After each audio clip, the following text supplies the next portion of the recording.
Alright, let's give Saturday's Daily Puzzle on chess.com a shot. This one's called Discover the Arrow's Path. It's black to move. Give the video pause and try it yourself if you feel like it.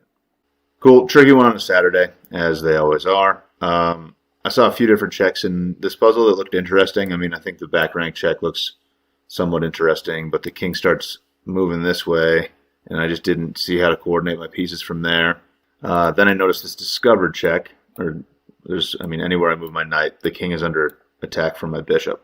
So I can check with the bishop. I was analyzing this line for a really long time because I thought taking away this square might be important to keep the king hemmed in. It's going to force the king to here because if it goes here, this is just immediately checkmate.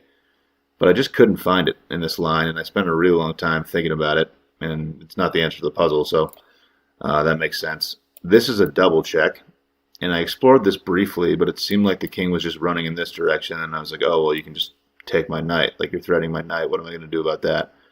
I thought about, like, maybe bringing my king here. That didn't work. There's checks. That didn't seem good.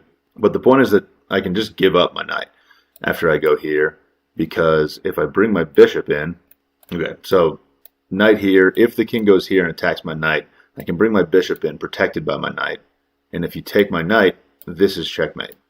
And I didn't see that. I didn't see that idea. This is the very important idea of the puzzle, is that this bishop move and then this rook move is checkmate, because my pawn has this square, my king has this square and this square, and then my bishop and my rook coordinate really nicely for a checkmate pattern that I didn't see.